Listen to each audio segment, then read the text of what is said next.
Magandang araw po sa lahat ng nakikinig sa aking channel. Welcome to Roxy's Pinoy Stories. Pakinggan po natin ang isa na namang kwento na magmumula kay Lena. Ang mga kasalanan hindi laging nagsisimula sa halik.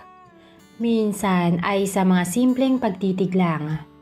Paano kung ang mga bagay na hindi mo na nararamdaman sa sariling asawa ay mahanap mo sa iba? Isa akong asawa at isang ina. At sa puntong ito ng kwento ko, isa na ring babae na muling nakaramdam ng atensyon at saya mula sa taong hindi ko inaasahan. Pero ngayon ay ramdam kong paakyat na ako sa isang bangin. Sa isang maling landas na kahit hindi ko pa tinatahak, ay alam kong mali na. At iyon ay dahil lamang sa pagkauhaw. Sa alagang dati ay sagana. Pero ngayon, parang ipinagkakait na. Isang mapagpalang araw po sa inyong lahat. Itago niyo na lamang po ako sa pangalang Lena. 3 taon na akong kasal kay Marco. Isang mabuting asawa, masipag, responsable. Noong una, ako yung babaeng halos hindi makapaniwala na pinili ng lalaking katulad ni Marco. Matangkad, moreno, tahimik pero may dating. Hindi siya madaldal pero kapag ngumiti siya, para kang mahuhulog ng paulit-ulit sa kanya. Nagkakilala kami sa isang church retreat. Pareho kaming youth volunteer noon. At kahit mahiyain siya, palagi siyang nandyan kapag kailangan ko ng tulong. Magbuhat ng speaker at maghatid ng snacks. Hindi siya sweet sa words, pero grabe kung magmahal sa gawa, Miss Roxy. Wala akong ibang hiniling noon, kundi yung maramdaman kong safe ako sa isang lalaki. At kay Marco ko naramdaman yon. Pagkatapos ng 2 taon na ligawan, kinasal kami. Simple lang ang kasal namin. Backyard wedding sa probinsya. May mga fairy lights, acoustic singer, at syempre spaghetti ng Tita Lorna. Sure ka na ba talaga kay Marco? Baka dumating ang panahon at hindi na magtugma ang mga personalidad nyo. Ang tahimik pa naman ng isang yon. Saad sa akin noon ng aking kaibigan habang suot ang puting bestida. Oo. Kasi kahit tahimik siya, palagi siyang nariyan. Hindi ko kailangan ng madaldal. Kailangan ko ng totoo. Natatawa, ngunit seryoso ko namang saad sa kanya. Pero habang lumilipas ang panahon, ang tahimik niyang pagmamahal ay naging katahimikan na lang talaga. Na-promote si Marco sa trabaho pagkatapos ng 1 taon. Ako naman ay nagtuturo sa isang daycare center. Ilang buwan lang ang itinagal ko noon dahil nagkaroon na kami ng mga supling. Ngunit kahit nasa bahay siya, ang laging kasama niya ay ang kanyang laptop, cellphone o kaya naman ay tulog. Sa simula ay iniintindi ko, Miss Roxy. Pagod siya, oo. Responsibilidad niya ang kinabukasan naming mag-anak. Pero habang ako ay natutong magluto ng paborito niyang kare-kare, siya na may unti-unting tumitigil sa pagtatanong kung kamusta na ba ako. Han, may napapansin ka ba sa akin? Tanong ko sa kanya isang araw.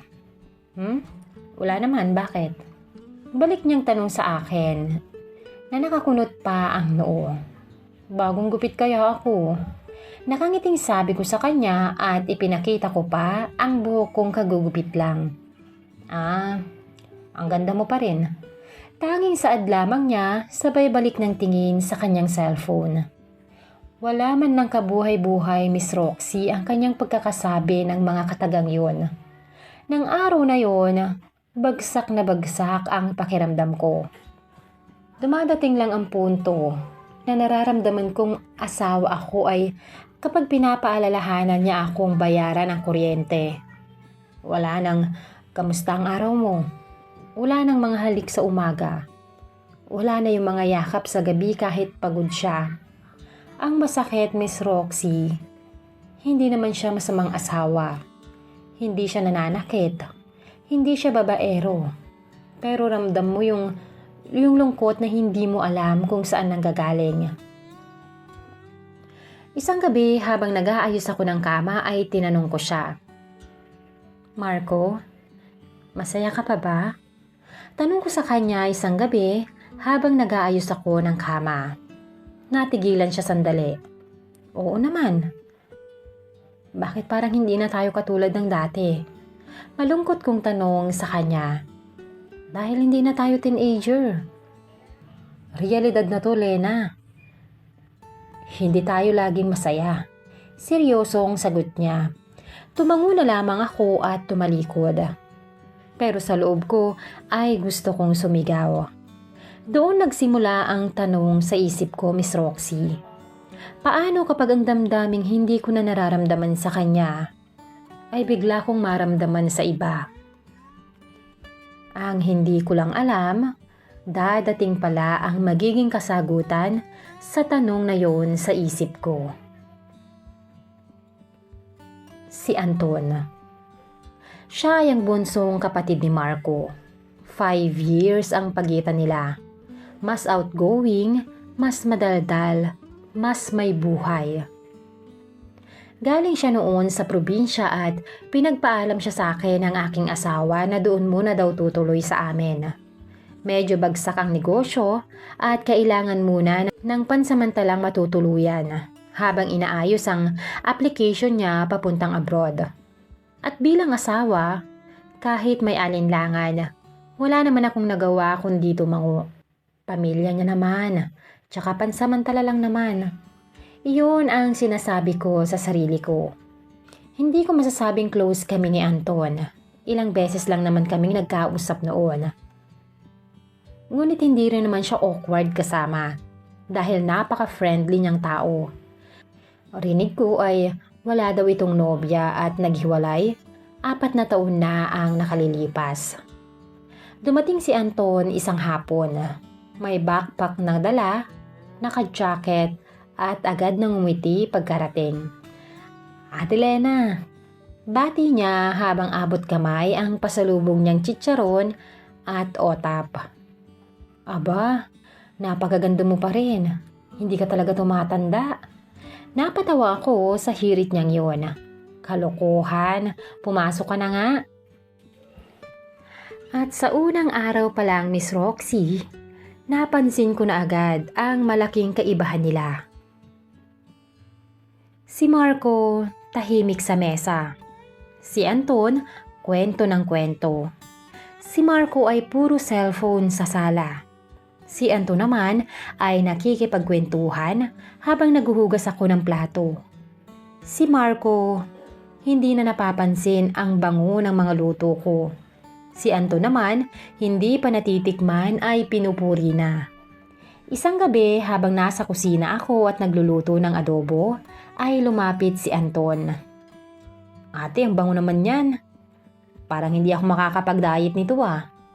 Saad niya at inamoy-amoy pa ang niluluto ko. Ay sayang, diet ka pala. Pabiro kong sabi sa kanya. Joke lang, diet sa probinsya lang yun. Dito cheat day palagi. Napatawa siya at napatawa na rin ako. Hindi ko alam kung anong kakaiba sa simpleng biruan na yon. Pero matagal na rin akong hindi nakakangiti ng ganoon. Minsan ay inabutan ko siyang naglilinis ng motor ni Marco sa garahe. Pawis na pawis, suot lang niya ay ang puting sando. Ate, may tubig ba riyan? Ang init eh. Sabi niya nang makita ako. Inabutan ko siya ng isang malamig na tubig. Salamat ha. Si kuya kasi, hindi na maalalang punasan tong motor niya oh. Nakangiti niyang pahayag habang pailing-iling. Busy kasi sa trabaho. Sagot ko naman, oo nga, pero sayang naman. Ang ganda pa oh. Parang ikaw. Hindi na nabibigyan ng pansin. Sabi niya sabay tingin sa akin. Natatawa akong napatitig sa kanya. Pero may kung anong hindi ko maipaliwanag sa loob ko. Hindi ko alam kung Pinupuri niya lang ba ako o may mas malalim pa doon? Habang lumilipas ang mga araw, si Marco ay lalo pang nagiging abala sa trabaho. Gabi na akong umuwi, samantalang si Anton naging kasabay ko na sa almusal. Kausap sa hapunan, katuwang sa maliliit na bagay sa bahay. Isang araw ay nagayos kami ng cabinet sa sala. Nahulog ang isang lumang photo frame.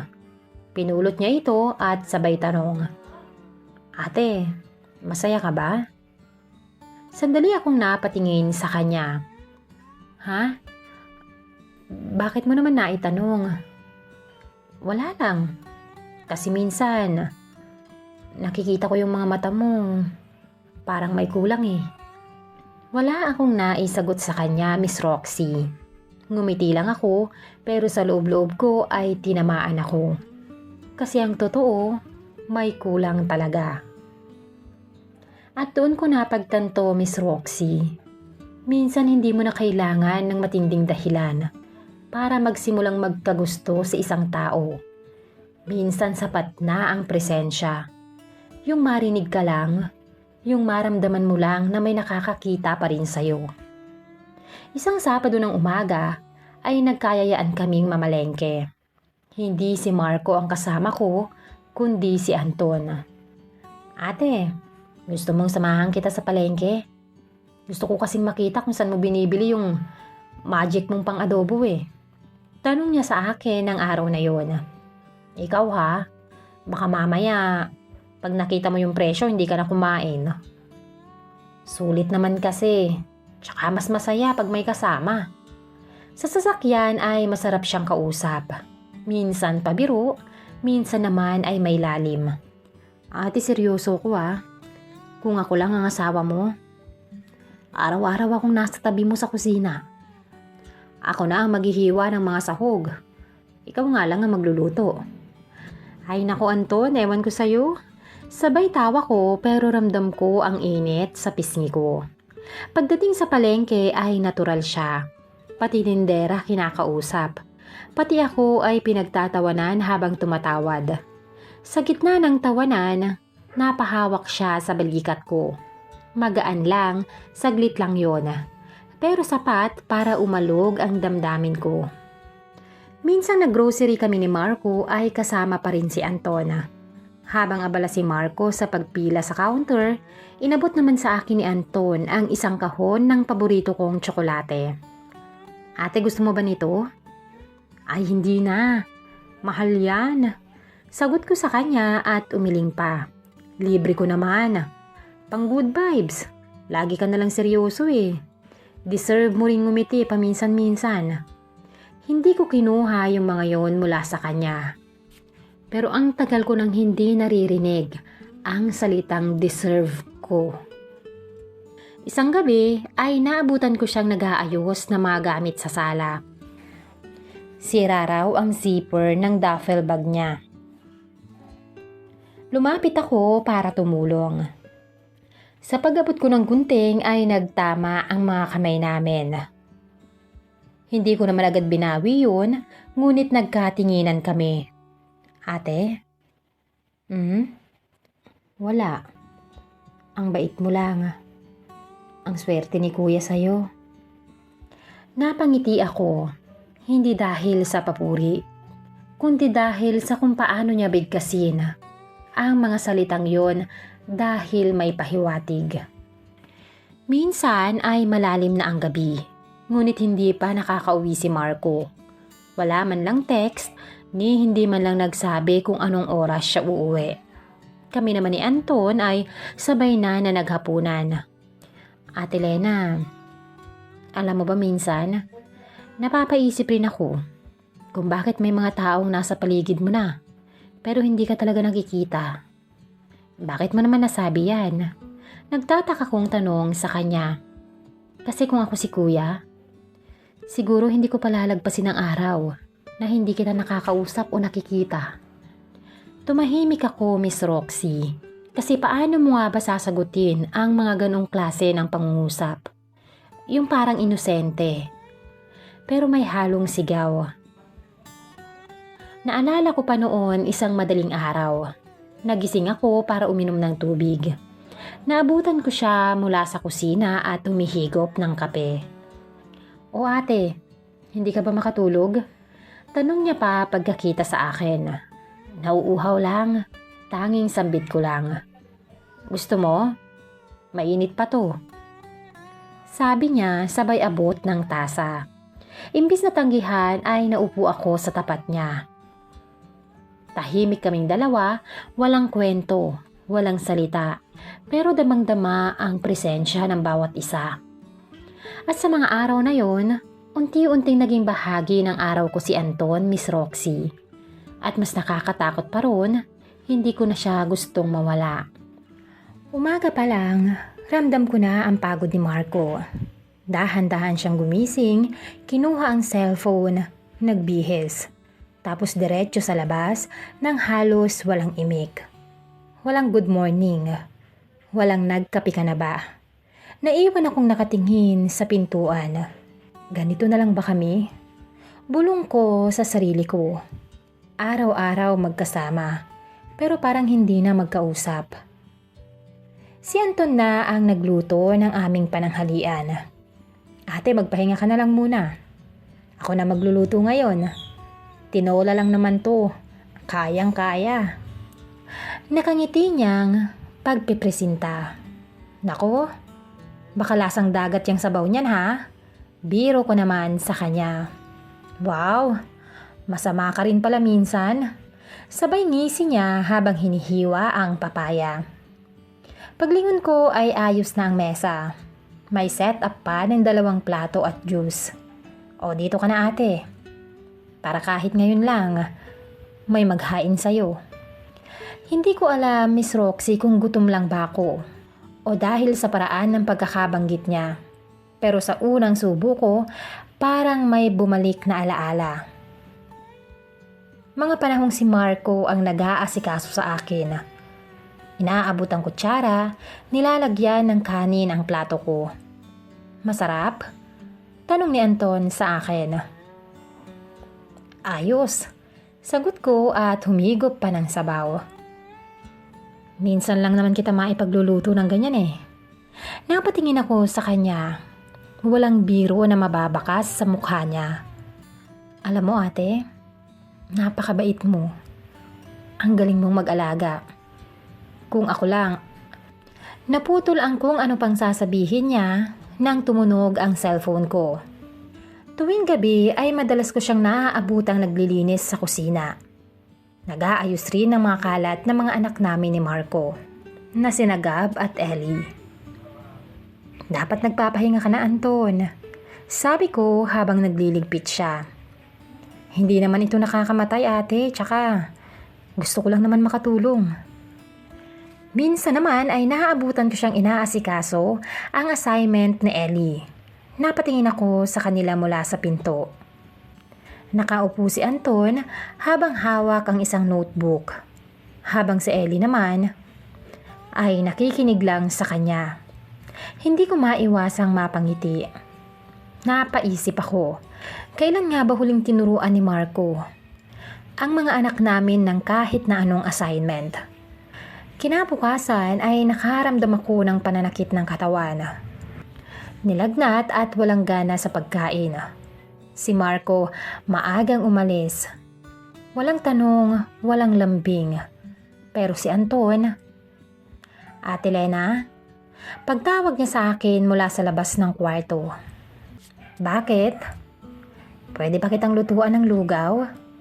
Hindi na ako nakatanggi. Pagbalik niya sa kwarto ay may bitbit na siyang tray. May lugaw, tubig at maliit na towel para sa noo ko. Hindi ko alam kung lasang lugaw talaga. Pero sana sumarap naman kahit kaunti.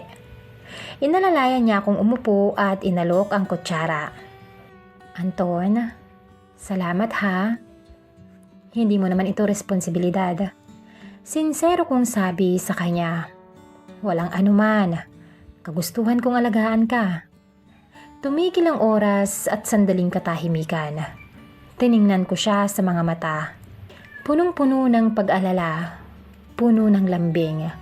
At doon ay alam ko na meron na siyang espasyo sa puso ko, Miss Roxy.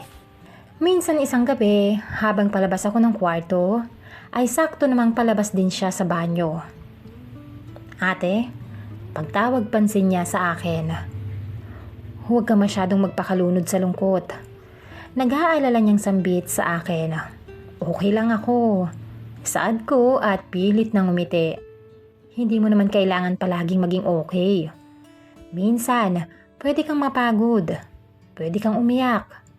Natahimik ako, Miss Roxy. Hindi ko napigilan ang mga luha ko. Lumapit siya sa akin at hinawakan ang mga braso ko. Mahigpit, marahan. Parang sinasabi na nandito lang ako. Sa gabing yun ay hindi ko pa rin masasabi na may mali na sa amin. Pero alam kong may nasisira na at ako mismo ang nagbibigay ng pahintulot. Isang gabi ay malakas ang ulan. Walang pasok kinabukasan. Pero si Marco, wala pa rin sa bahay. Ayon sa text niya, may out of town conference daw sila. Naghain ako ng sinigang. Tulog na ang mga bata at tahimik ang buong bahay. Maliban sa mga patak ng ulan sa bubong. Grabe ate, ang sarap nito ah. Lasang sinigang na may kasamang lungkot. Sabay tawa ni Anton sa akin. Loko ka talaga. Napangiti rin ako kahit papano. Pero sa totoo, salamat ha. Nakakatuwa kasi kahit pagod ka na, inaalala mo pa rin kaming lahat. Tumigil siya sa pagsubo at tumitig sa akin. Minsan naiisip ko, kung may asawa lang kung kagaya mo. Minsan naiisip ko, kung may asawa lang kung kagaya mo, siguro hindi ko iiwan. Hindi ko alam ang isasagot ko sa sinabi niya. Pinili ko na lamang tumayo at magligpit. Pero ramdam ko yung mga tingin niya sa akin. At habang nililinis ko ang lamesa ay biglang nag-brown out. Ate, dito lang ako. May kandila ako sa kwarto, sandali. Sambit niya at rinig ko ang mga yapak niya papunta sa kanyang kwarto. Pagbalik niya ay may kandila na siyang bitbit. Maliit lang ang ilaw pero sapat na para makita namin ang isa't isa. Sapat na para maramdaman ang tensyon sa pagitan naming dalawa. Tahimik kaming naupo sa sala. Nagbukas siya ng isang bote ng soft drinks. Ate, minsan ba hindi ka napapagod maghintay ng lambing? Napatingin ulit ako sa kanya. Hindi ko naman yun hinihingi. Sabi ko na may ngiting pilit. Pero deserve mo naman yun. Hindi mo kailangan palaging magpakatatag. May karapatan ka rin namang mahalin. Alagaan. Damayan. Sabi niya na nakatitig sa akin. Lalo pang lumakas ang ulan sa labas. Pero mas malakas ang tibok ng puso ko. Anton, tama na. Tila ay nahihirapan kong sambit sa kanya. Lena. At sa gitna ng katahimikan, siya ang unang lumapit. Hinawakan niya ako sa pisngi at saka tinitigan. Parang humihingi ng pahintulot. At sa halip na umalis ako, ay ipinikit ko ang mga mata ko. Doon nagsimula ang halik. Dahan-dahan at walang halong pagmamadali. Parang sinisigurado pa naming pareho kung gusto ba talaga namin to. Parang sinisigurado pa naming pareho kung gusto ba talaga namin o baka kailangan lang. Pero nang yakapin niya ako, ay hindi na ako lumaban. At sa isang iglap, ay nabura ang lahat ng salitang huwag. At nanaig ang sige na, ngayon lang naman. Hindi ko na ikukwento ang detalye, Miss Roxy. Pero ang gabi pong yun ay tinawid namin ang linyang hindi na dapat tawirin sa pagitan ko at ng aking bayaw. Pagkatapos noon ay hindi kami makatingin sa isa't isa. Nakatalikod ako sa kanya, hawak ko ang kumot na parang depensa. laban sa sarili kong kahinaan. Lena, pagtawag niya sa pangalan ko. Wala kang kailangang sabihin. Madiin kong saad nang nakatalikod pa rin sa kanya. Ate, sorry. Hindi ko dapat. Kasalanan ko rin. Hindi lang ikaw. Pagputol ko sa kanyang mga sasabihin. Tumahimik kami pareho. Anton, hindi na dapat itong maulit pa. Nakapikit kong sabi sa kanya. Sige ate, hindi na. Pero pareho naming alam na kahit ilang hindi na pa ang aming bitawan, may parte pa rin sa amin na umaasa na baka kung muling tumahimik ang gabi, baka bumigay ulit ang aming mga katawan. Sa mga nakikinig sa akin ngayon, baka iniisip nyo na ang dali ko namang bumigay, na ang baba naman ng moral ko. Pero sa mga tunay na may asawa, alam nyong ang pangangailangan ay hindi lang sa katawan. Minsan, mas masakit ang gutom sa lambing, sa pagkalinga, sa pakikinig. Akala ko noon ay tapos na. Pagkatapos ng gabing yun ay pilit kong binabalikan ang sarili ko. Pilit akong umiiwas. Hindi ko na kinakausap si Anton kapag hindi naman kailangan. Sa mga hapunan ay mas maikli na ang mga sagot ko. Sa mga sandaling kaming dalawa lang sa bahay ay mas madalas ako ang lumalabas. Punong-puno ako ng guilt, Miss Roxy. Para akong takot na makakita ng liwanag. Pero gaya ng kasalanan, ang tukso ay marunong maghintay. Isang gabi si Marco ay may overtime. Ang mga bata naman ay nasa bahay ng kanilang kaibigan para sa overnight group project. Tahimik ang gabi noon at naglalaba ako ng mga damit ng mga bata. Habang si Anto naman ay naguhugas sa kusina. Pero naroon pa rin yung tensyon. Yung uri ng presensya na kahit hindi kayo mag-usap ay nararamdaman mo. Ate, tulungan na kita dyan.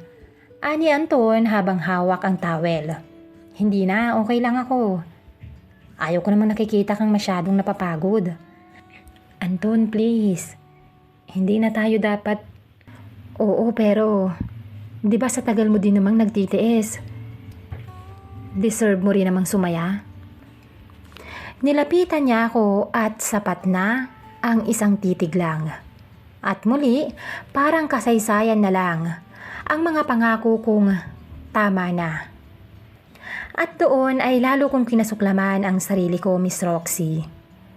Habang nasa kabilang kwarto ang mga anak ko, sa gitna ng walang kamalay-malay na mundo, ako at si Anton ay bumagsak sa kasalanang paulit-ulit. Kinabukasan ay pinagmamasdan ko si Marco habang nagkakape. Wala siyang kamalay-malay. Ang lalaking minahal ko ng buong buhay ko, ang ama ng mga anak ko. Hindi niya alam na habang abala siya sa pagtatrabaho, ako na may binabalot ng apoy ng pagkakasala.